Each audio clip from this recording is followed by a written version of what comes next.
Gas chromatography. A gas chromatography or GC is an analytical technique applicable to gas, liquid, and solid samples. It is components that are vaporized by heat. If a mixture of a compound is analyzed using GC system, each compound can be separated and be quantified.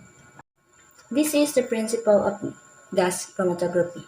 In gas-solid chromatography, solid absorbance is used as a stationary phase and separation takes place through absorption process, while in gas-liquid chromatography, the stationary phase consists of thin layer of non-volatile liquid bound to solid support and separation takes place through the process of partition. Now let's see the sixth instrumentation in gas chromatography. First, we have the sample injection system. Sample injection system. A sample port is necessary for introducing the sample at the head of the column. Modern injection techniques often employ the use of heated samples, ports through which the sample can be injected and vaporized in a near simultaneous fashion.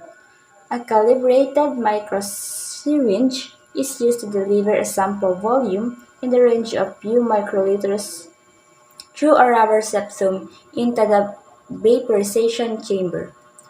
Most separations require only a small fraction of the initial sample volume.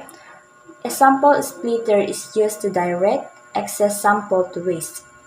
Commercial gas chromatographs often allow for both split and splitless injections when alternating between packed columns and capillary columns. The vaporization chamber is typically heated 50 degrees Celsius above the lowest boiling point of the sample and subsequently mixed with the carrier gas to transport the sample into the column. The next one is carrier gas. The carrier gas plays a vital role in gas chromatography. It should be inert, dry, and free of oxygen. Helium, nitrogen, argon, and hydrogen gases are used as carrier gas depending upon the desired performance and the detector being used. Carrier gas is supplied at high pressure and is passed to instrument at a rapid and reproducible rate. Separation column is the third one. Open tubular columns or capillary columns and packed columns are used in gas chromatography. The first type of capillary column is wall-coated open tubular or WCOT, and the second type is a support-coated open tubular or SCOT column. WCOT columns have a thin layer of the stationary phase coated along the column walls. In SCOT columns, the columns wall are first coated with a thin layer of adsorbent solid, such as diatomaceous earth, a material which consists of single-celled sea plant skeleton. Next is column oven or thermostat chambers. The thermostat oven are control the temperature of the column to conduct precise work.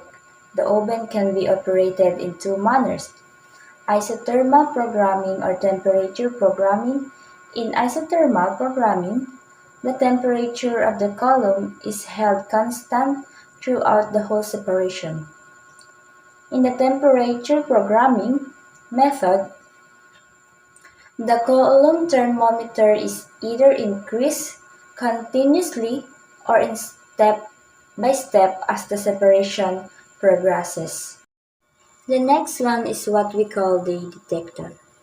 Most common type of detector used in gas chromatography are mass spectrometer, flame ionization detector or FID, electron capture detector or ECD, thermal conductivity detector or TCD, atomic emission detector or AED, photoionization detector or PID, chemiluminescence detector. Detector is present at the end of the column and gives the quantitative measurement of the components of the mixture as they elute in combination with the carrier gas. The last instrumentation in gas chromatography is amplification and recorder system. These are the last and final components of gas chromatography.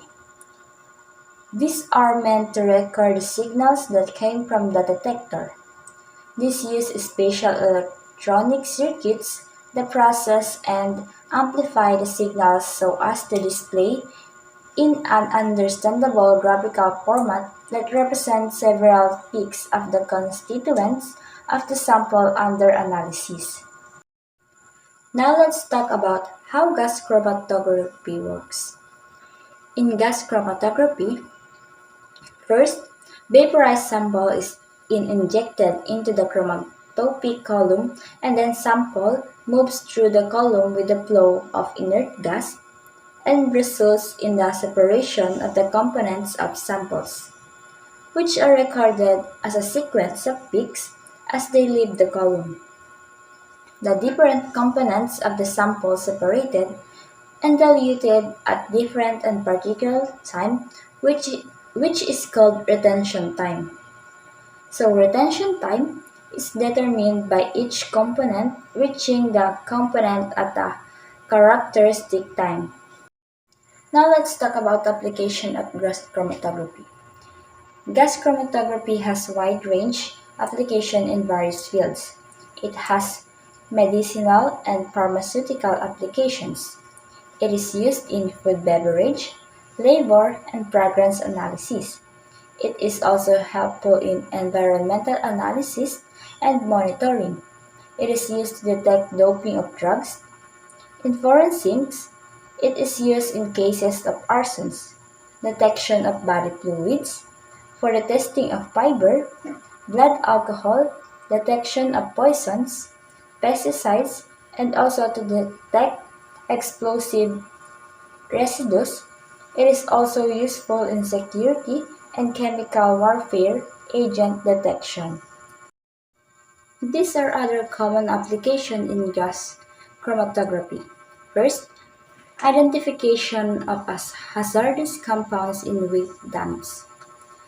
Next, quantification of drugs and their metabolites in blood and urine for both pharmacological and forensic application.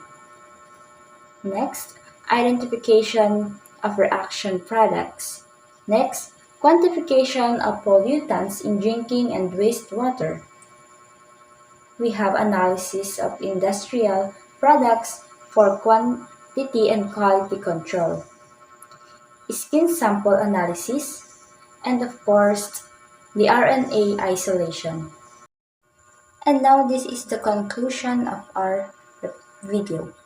Thus, it can be concluded that at present, gas chromatography is the most widely used analytical technique available for separation and identification of compounds or complex mixtures. The factors that make gas chromatography most widely used techniques are its speed, good resolving power, sensitivity with few mg of sample, good precision, and good accuracy.